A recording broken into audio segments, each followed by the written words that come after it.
할렐루야. 오늘 오후부터 한여흘 동안 기상 예보에 따르면 장마가 시작되면서 천둥이 치고 번개가 치고 많은 비가 온다는 예보를 합니다. 대비를 잘 하시면 좋겠고, 또 뉴스를 들어보셨겠지만 러시아나 이런 국제 정세가 상당히 좀 불안하고 또 그런 가운데 있습니다. 하나님께서 우리 삶에 평안을 주시고 우리에게 은혜를 주셔서 믿음으로 또 굳건해지기를 간구하시면 좋겠습니다.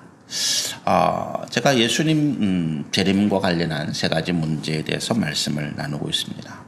지난주에 예수님 재림과 관련한 세 가지 문제가 예수님이 재림하는 시기에 대한 문제, 그리고 예수님이 재림하실 때 우리에게 이 땅에 어떤 일이 생길 것인가라고 하는 결과의 문제, 결말의 문제, 그리고 우리가 지금 말세를 살고 있다고 할 때 예수님이 재림하실 때까지, 또는 우리가 개인적으로 종말을 맞이할 때까지, 하나님 앞에 서게 될 때까지 우리는 어떤 삶을 살아야 될 것인가라고 하는 과정의 문제에 대해서 말씀을 드렸고, 첫 번째로 시기에 대해서 말씀을 드렸습니다. 간단히 요약을 하면 예수님이 언제 오실까라고 하는 이 시기는 성경에서 정확하게 말하고 있지 않다. 다만 분명히 예수님의 재림의 때, 종말의 때가 있다라고 하십니다. 그리고 예수님도 제자들의 질문에 대해서, 제자들이 여러 번 예수님께 이 시기에 대해서 물었지만 예수님이 말씀하지 않으셨다. 그 이유는 두 가지로 우리가 이야기할 수 있다. 그랬죠. 첫 번째는 이 시기에 대한 문제, 구원과 관련하여서 모든 것을 주관하시고 계획하시는 분이 성부 하나님이시기 때문에 성자 예수 그리스도는 이 실행하는 과정에 있어서 이 시기에 대해서는 아버지의 소관이다, 아버지의 뜻이다, 이렇게 말씀하시고, 그건 내 소관이 아니다 말씀하신 거죠. 그게 첫 번째 이유고, 두 번째는 우리가 만약 이 시기, 이 땅의 종말, 예수님의 재림이 또는 내가 언제 죽을지를 정확하게 안다고 할 때 이것이 우리 신앙에, 우리 삶에 유익이 되지 않는다. 오히려 안다면 우리가 교만하거나 나태해서 오히려 신앙의 일을 떠날 수 있다라고 하는 거죠. 그러면서 오히려 예수님께서 우리 가운데 이 시기보다도 더 우리가 주목하고 우리가 해야 할 일을 말씀하셨는데, 그것이 이 마지막 때에 일어날 전조적인 현상, 전쟁, 기근, 질병, 지진, 환경적인 어떤 재앙, 이런 것들, 이것들이 우리가 지금까지 옛날에 있어왔지만 옛날과 비교해서 겪어보지 못한 어떤 큰 재앙, 큰 어떤 그런 기근, 환란으로 우리가 올 것이다. 그러나 이것이 마지막이 아니고 전조적인 현상이다 라고 말씀하셨고, 우리에게 당부하신 것이 뭡니까? 깨어 있으라라고 하는 거죠. 이 모든 것들을 주목하면서 깨어 있으라라고 하신 것입니다. 그런데 이 깨어 있으라는 것이 영적으로 보면 우리가 이와 같은 모든 일들을 주목하고 여기에 우리가 마음을 빼앗기지 아니하고, 어떻게 될까? 우리가 망할까? 잘 될까? 어떤 고난이나 환난을 우리가 어떻게 피할까? 이런 데 관심을 가지지 말고 우리가 해야 할 것과 하지 말아야 할 것에 대해서 예수님이 말씀하고 있더라. 그것이 오늘 본문입니다. 제가 말씀드린 전조적인 현상은 마태복음 24장 앞부분에 우리가 지난주에 말씀을 나누었고요.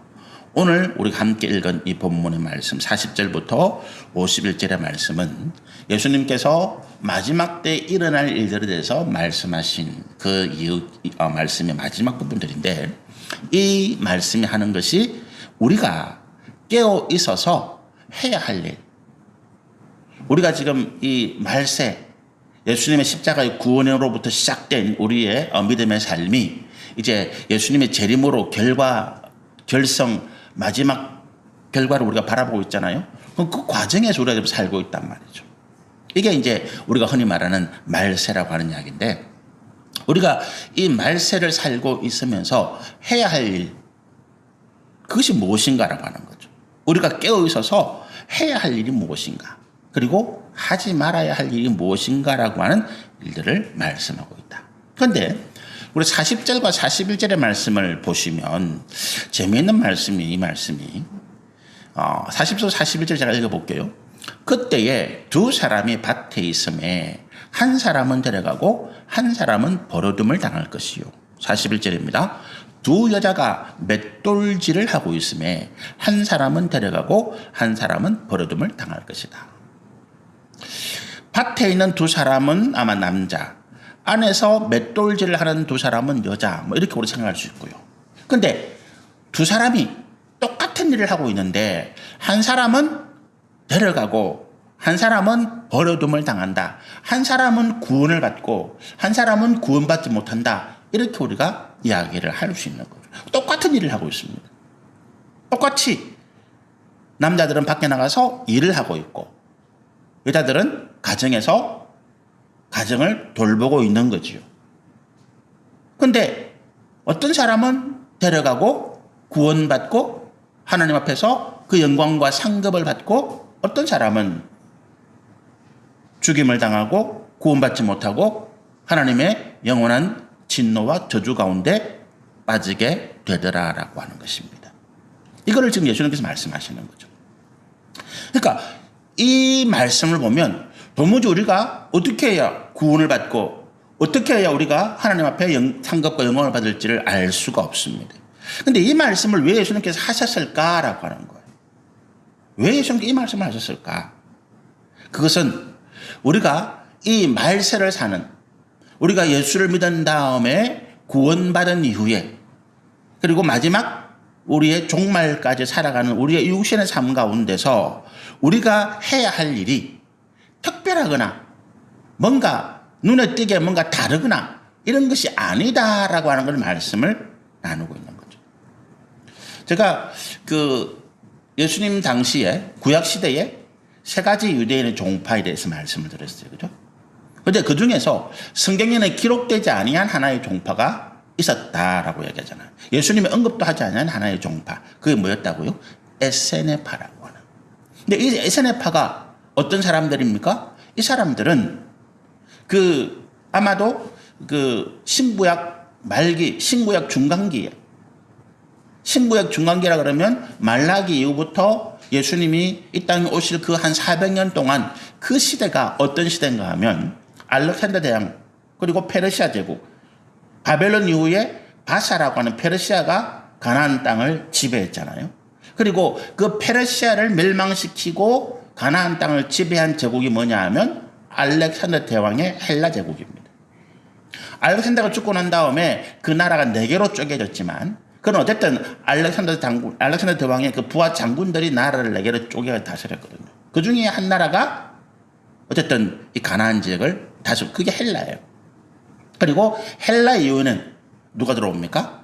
로마가 들어와서 예수님 당시까지 이 가나안 땅, 유대 땅, 이스라엘 백성들을 지배합니다. 그러니까 바벨론 포로기 이후부터 계속해서 이 가나안 땅에는 이스라엘 백성들의 어떤 주권적인 국가, 이스라엘 백성들을 중심으로 한 하나님 나라가 이루어지지 못하고 이방 세력들의, 이방 나라들의 계속된 지배와 고통과 고난을 받았어요. 그 중에 가장 힘들었게 뭐냐면 이 알렉산더 대왕의 후손, 셀루쿠스 왕조라고 하는 이 왕조가 전쟁 자금, 자기들끼리 나라를 쪼개서 이제 싸우고 있으니까 전쟁 자금에 필요한 것들을 이 가나안 땅에서 착취를 해갈 뿐만 아니라 그 왕이 자기를 신격화해서 자기만을 섬기라 이렇게 이야기하면서 예루살렘 성전을 유대인들이 가장 싫어하는 게 뭡니까? 돼지거든요. 돼지를 잡아다가 그 제단을 더럽히고 우상의 제물로 거기다가 예루살렘 성전을 더럽힌 거예요. 그 사건 때문에 나중에 마카베라고 하는 유대인들 가운데서 이 헬라 제국과 대항해서 투쟁하는 그런 일이 일어나지만 그런 굉장한 박해, 핍박, 수많은 유대인들을 죽이고 수많은 신실한 하나님 백성들이 죽임을 당하는 그런 사건들이 일어났습니다. 그런 사건의 와중에서 이 환난, 이 고난을 벗어나려고 하는 사람들이 생긴 거죠. 마지막 때다. 이 환난, 전쟁, 기근, 지진, 전염병, 환경적인 재앙 이런 상황에서 그 사람들이 생각할 때 이게 마지막 때라고 생각한 거예요.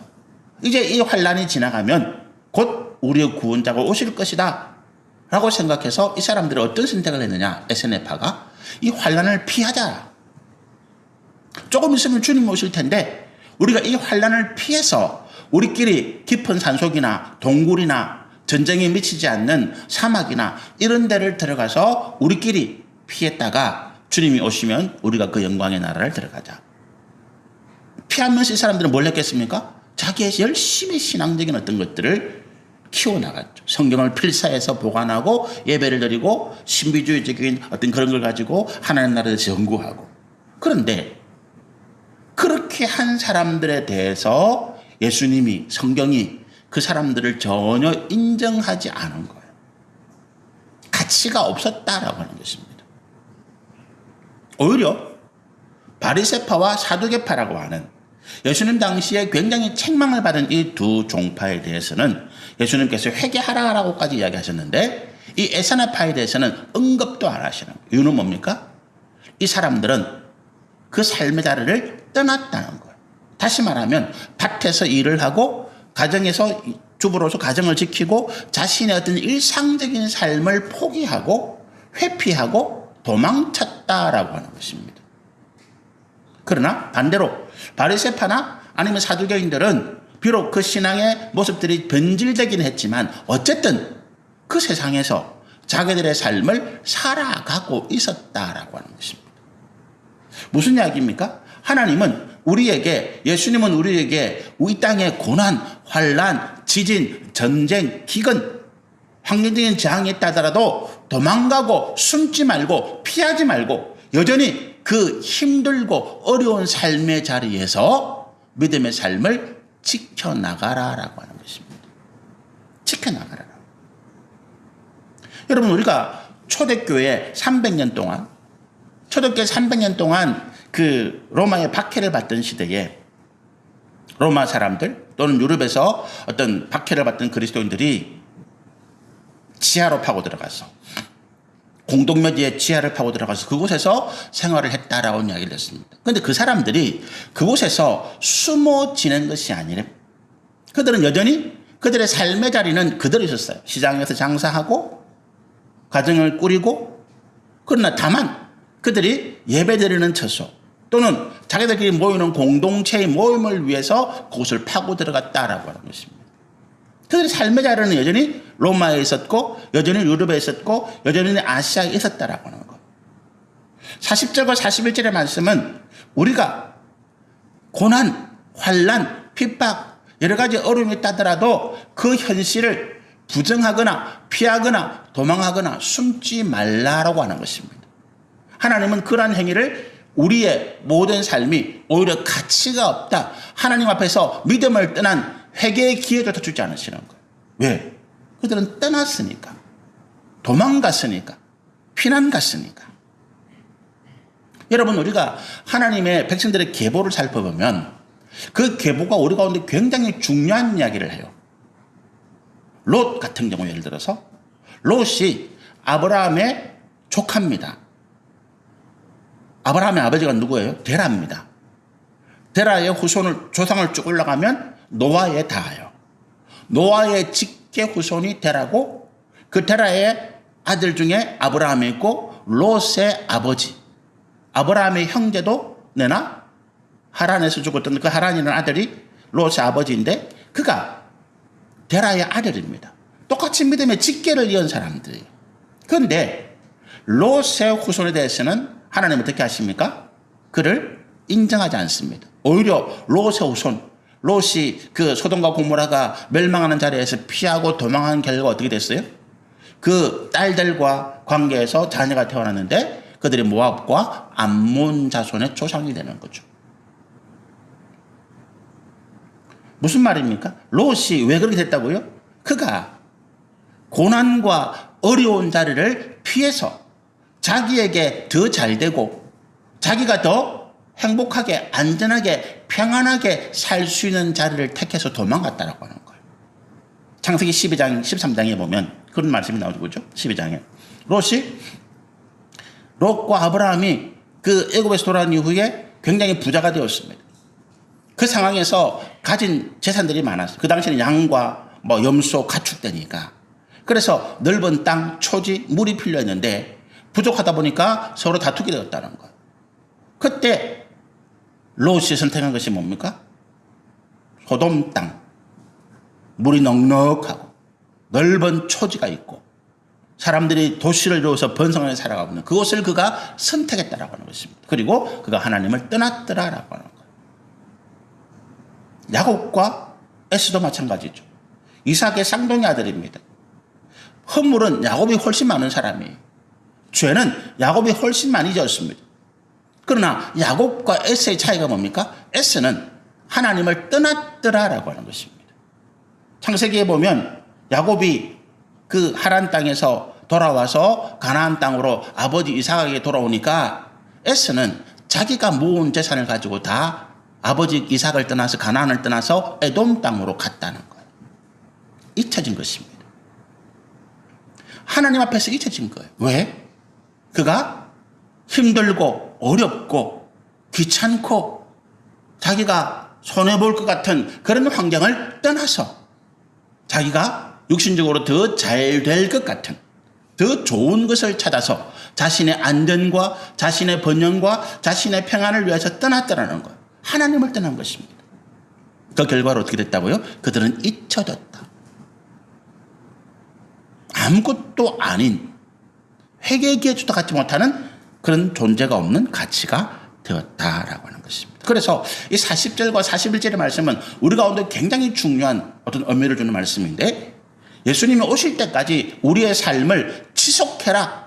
사업하는 사람은 계속 사업하고 직장 다니고 학교 다니고 결혼하고 자녀를 낳고 양육하고 힘들고 어렵고 고난이 닥쳐와도 피하지 말라라고 하는 것입니다. 견디고 이기고 그 가운데서 믿음으로 승리하라라고 하는 것이 40절과 41절의 말씀입니다. 성경을 보면 분명히 그래요. 앞으로 우리의 삶이 지금보다 더 평안하고 좋아질 것이다. 성경은 그렇게 말하지 않습니다. 더 힘들어지고 더 어려워질 것이다. 그럼에도 불구하고 하나님은 어떻게 말씀하십니까? 인내하라는 거예요. 믿음 안에서 더욱더 승리하라는 거예요. 굴복하지 말고 피하지 말고 도망가지 말고 그 삶의 자리에서 하나님을 믿고 예배하고 찬양하고 이웃을 섬기고 사랑하고 복음을 전하고 가르치고 하나님의 진리, 하나님의 거룩한 나라를 이루어가라라고 하는 것이 하나님의 말씀인 것이죠. 그것이 오늘 우리 가운데 40절과 41절의 말씀을 이야기하고 있습니다. 예수님이 오실 때까지 우리 구원의 날까지 종말의 날까지 여전히 우리는 밭에서 일하고 그 순간까지 우리는 맷돌질을 하고 그렇게 하라는 거예요. 그런데 한 사람은 달려가고 한 사람은 남았다라고 할 때 42절부터 51절의 말씀이 우리 가운데 이야기하고 있습니다. 깨어 있으라. 깨어 있으라. 여러분 우리가 깨어 있으라는 말씀이 뭡니까? 우리가 마태복음 25장에 있는 그 열천의 비유를 우리가 이해하시면 좋겠어요. 똑같이 신랑을 기다립니다. 그런데 깨어있는 자. 마지막에 보면 깨어있는 자는 어떤 자입니까? 잠을 안 잤다는 이야기가 아니에요. 육신이 피곤하니까 그 비유의 말씀 보면 똑같이 지혜로운 여인이나 또는 지혜가 없는 여인이나 똑같이 졸았어요. 그런데 깨어있으라고 하는 이야기가 졸지 말라는 이야기가 아니가 어떤 이야기입니까? 준비하고 있으라라고 하는 이야기 똑같은 거죠. 깨어있으라는 것은 우리가 잠도 자지 말고 그냥 부엉이처럼 눈을 크게 뜨고 밤을 지켜라 이 말씀이 아니고 준비하고 있으라. 영적으로 너희가 세상에서 주님 오실 때까지 사업하고 직장 다니고 결혼하고 자녀 낳고 세상에서 똑같이 살아가는데 차이가 뭐냐? 준비하고 있으라는 거예요. 언제든지 주님 오실 때 맞이할 수 있는 준비. 그것을 말씀하시는 거죠. 그것이 깨어 있으라라고 이야기하는 것입니다. 주님 오심을 준비하고 있다가 언제든지 언제 오실지 모르지만 예수님이 오셨다 천군 천사의 나팔 소리가 들리고 그때 하늘 문이 열리고 수많은 사람들이 주님을 바라볼 때 준비된 자들은 그 자리에 가게 될 것이다 라고 하는 것입니다. 그것이 42절 43절의 말씀이에요. 그러므로 깨어있으라는 거예요. 어느 날에 주가 임하는지 너희가 알지 못함이니까 항상 준비하고 있으라. 항상 준비하고 있으라. 43절 너희도 아는 바니 만일 집주인이 도둑이 어느 시각에 올 줄 알았더라면 껴있어 그 집을 뚫지 못하게 하였으리라. 이게 중의적인 표현인데 예수님이 도둑같이 임한다 이런 표현을 성경이 하고 있잖아요. 그죠? 예수님 도둑이 아니 우리가 알지 못할 때 우리가 깨닫지 못할 때 불시에 주님이 오신다 이런 말씀. 또 한 가지 여기에 어떤 중요한 의미가 있는가 하면 우리가 이 직접적인 비유 말씀처럼 도둑이 틈을 타서 우리가 준비하지 못하고 방비하지 못하는 그 틈을 타서 우리 집을 뚫고 들어와서 우리의 생명을 해치거나 우리 재산을 빼앗거나 우리에게 손해를 주지 못하도록 방비하라는 것입니다. 여러분 우리가 밤에 잠을 안 자는 사람이 어디 있습니까? 그죠? 그런데 우리가 밤에 잠을 평안하게 잘 수 있는 방법은 뭡니까? 대비가 준비가 방비가 잘 되어 있으면 평안하게 잘 수 있는 거예요. 근데 우리 젊은이들이 휴전선을 지키고 있잖아요.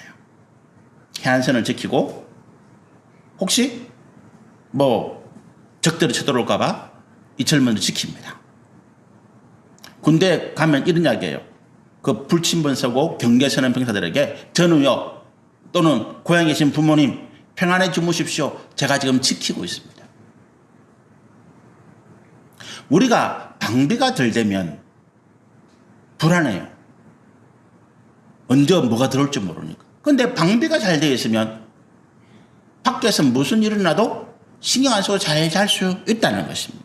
잠을 자지 말라는 이야기가 아니고 준비하라는 이야기잖아요. 방비하라는 이야기잖아요. 이게 무슨 말입니까?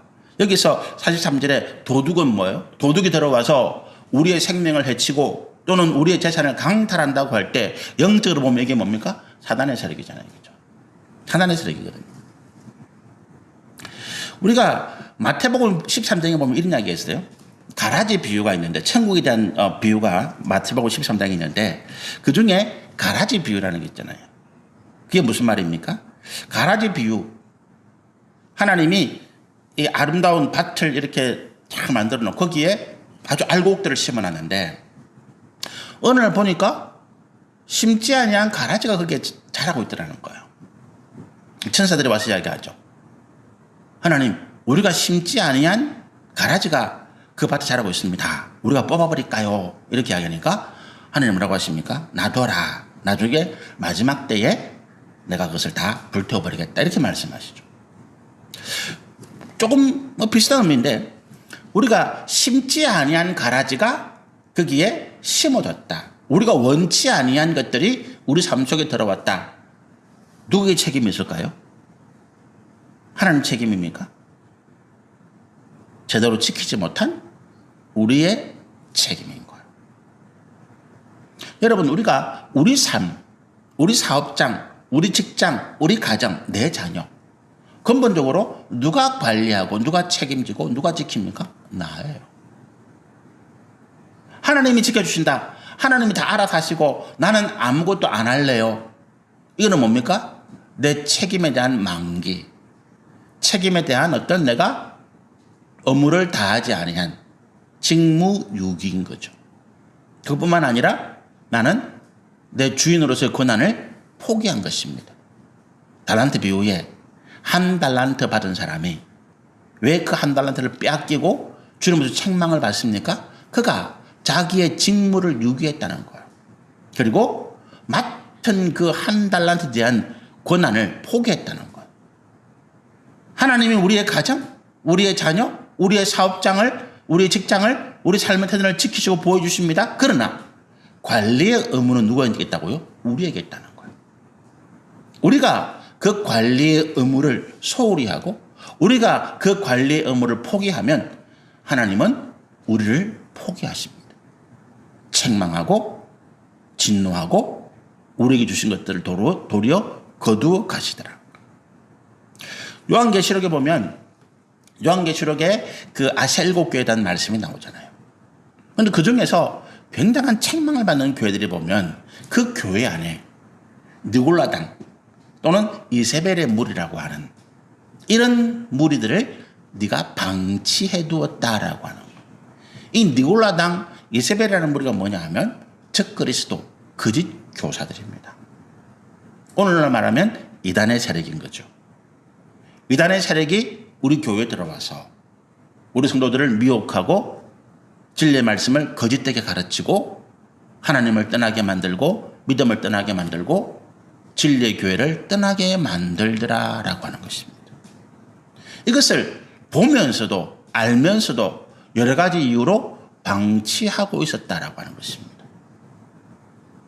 그들이 주는 이익 때문에 어떤 사람이 우리 교회 왔는데 아주 헌금도 많이 하고 전도도 많이 해오고 봉사도 열심히 하는. 근데 그 사람이 보니까 이런 이상한 짓거리를 하고 있더라는 거예요.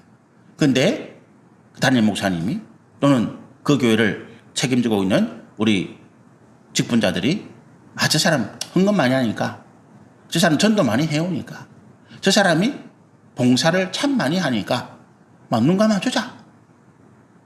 이럴 수 있다는 거죠. 하나님께서 굉장히 책망하시는. 교회는 하나님의 거룩한 진리의 터 위에 서 있는, 그리고 그 성도들을 진리의 말씀으로 인도해가는 책임이 목사와 또 직분을 맡은 우리에게 있더라라고 하는. 그것을 만기하고 우리가 돈이나 여러 가지 좋은 게 좋은 것이다, 불이익이나 이런 것에 마음을 빼앗겨서 우리 성도들이 그 생명을 잃어버리고 도둑질 당하는 이런 것들을 보고 있다면 어떻다고요? 하나님께서 그런 목사, 그런 성도들을, 그런 직분자들을 책망하시고 엄히 문책하시더라. 여러분, 제가 이런 말씀을 드린 걸 기억하시죠? 우리 교회는 신천지 아웃 이런 거 안 붙였다고. 그런데 제가 이단이나 동성애자나 이런 사람들도 그 사람들이 예배를 드리고 하나님 말씀을 들을 수 있는 기회를 우리가 빼앗아서는 안 된다, 이 이야기지. 그렇죠? 우리 교회는 이단이니까, 저는 이단 교회 나갔으니까 들어오지 마세요, 막는 게 아니라는 거예요. 이 자리에 이단이라도 와서 예배 드릴 수 있습니다. 그러나 그 이단이 와서 씨를 뿌리고 활동하고 우리 성도들을 접촉하는 것을 제가 두고 보고 있다, 그 이야기는 아니에요. 오히려 저는 그런 이단의 세력들이 왔을 때 오히려 더 유심히 쳐다보죠. 오히려 그런 기억이 나실지 모르겠는데 지난주에 오신 두 분이 좀 이상하다, 좀 지켜보십시다. 제가 우리 권사님들이나 집사님 그런 말씀을 드린 적도 있고.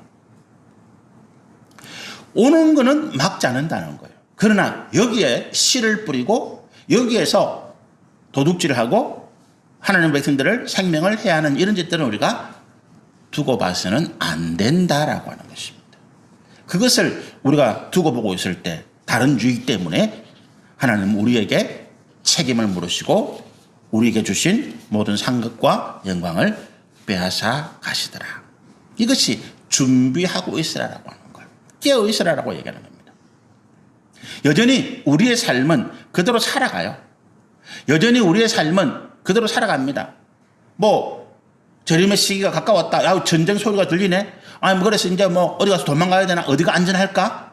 그래서 거기에 숨고 거기에서 이 전쟁, 이 환란, 이 기근이 지나갈 때까지 우리가 준비한 것을 먹고 그 안에서 예배드리고 찬양하고 하나님을 기다립시다. 하나님이 기뻐하시는 일이 아니라고 하는 거예요.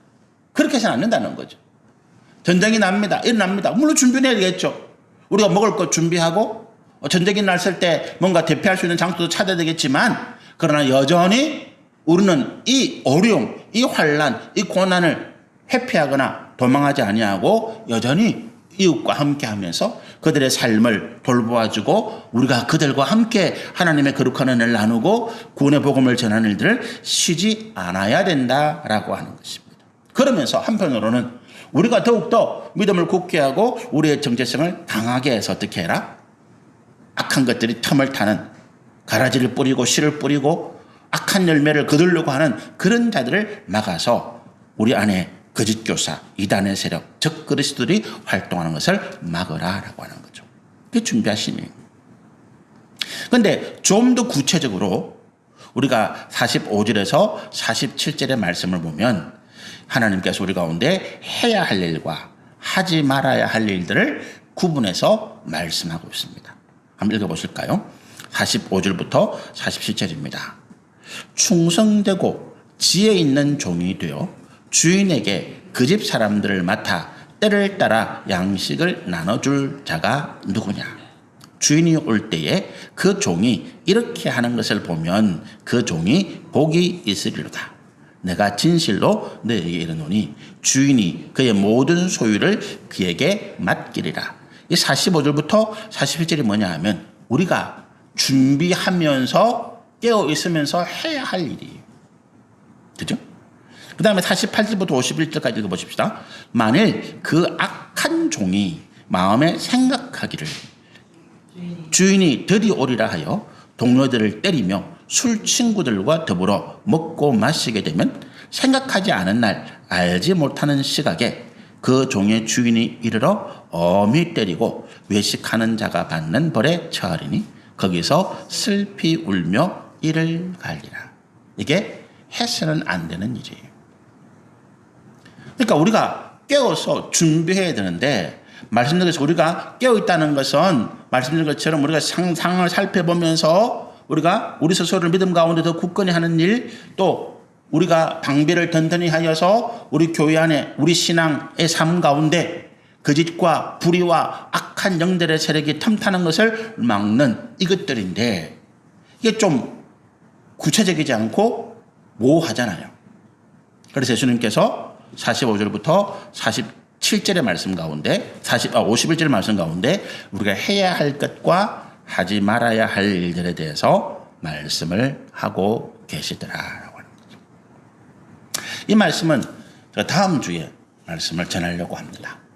다음 주에 이 말씀을 읽어보셨으니까 여러분들이 한번 한 주 동안 이 말씀 가운데 예수님께서 우리에게 하라고 하신 것이 무엇인지 또는 하지 말라고 하신 것이 무엇인지를 한번 잘 살펴보시면 좋겠습니다. 그리고 다음 주에 제가 전하는 또 말씀을 통해서 우리가 믿음의 일들을 좀 더 구체적으로 생각해 보시면 좋겠습니다.